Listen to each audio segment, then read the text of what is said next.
BR9 TV news channel కి స్వాగతం. తెలంగాణ వరంగల్ నగరంలో వరుస చైన్ స్నాచింగ్ ఘటనలు కలకలం సృష్టిస్తున్నాయి. కాశీబుగ్గ సొసైటీ కాలనీలో ఇంటి ముందు కూర్చొని ఫోన్ మాట్లాడుతున్న లాయర్ మెడలో నుంచి 2 తులాల బంగారు చైన్ ను దుండగులు లాక్కెళ్లారు. స్నాచర్లను వెంబడించే క్రమంలో లాయర్ కింద పడి గాయాల పాలయ్యారు. 2 చోట్ల చైన్ స్నాచింగ్ కు పాల్పడింది ఒకే ముఠా అని పోలీసులు గుర్తించారు. సీసీటీవీ ఫుటేజ్ ఆధారంగా పోలీసులు దర్యాప్తు చేస్తున్నారు.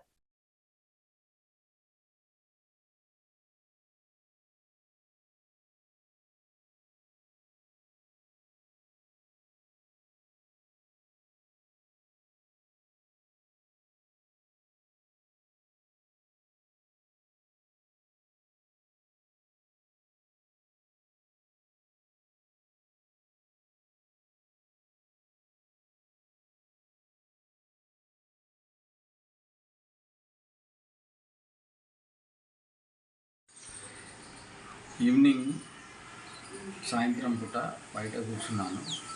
బయట కూర్చొని సెల్ మాట్లాడుతూ ఉంటే ఆ క్రమంలో 8:50 వరకు 8:53 వరకు వాళ్ళు ముగ్గురు వచ్చినారు.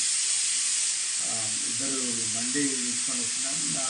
నేను కూర్చుని ఇటు మాట్లాడుతూ ఉంటే నా మెడల నుంచి చైన్ లాగి గుంజేసుకొని వెళ్ళి వాళ్ళు ఉరికి ఆ బండి ఎక్కి వెళ్ళిపోయినా. ఆయన నేను క్యాచ్ చేద్దామని పోతే దొరకలేను. నేను తట్టుకొని కింద పడ్డాను. వెంటనే 100 డయల్ చేసినాను. 100 డయల్ చేస్తే పోలీసు వారు వచ్చారు. వచ్చి మాట్లాడినారు.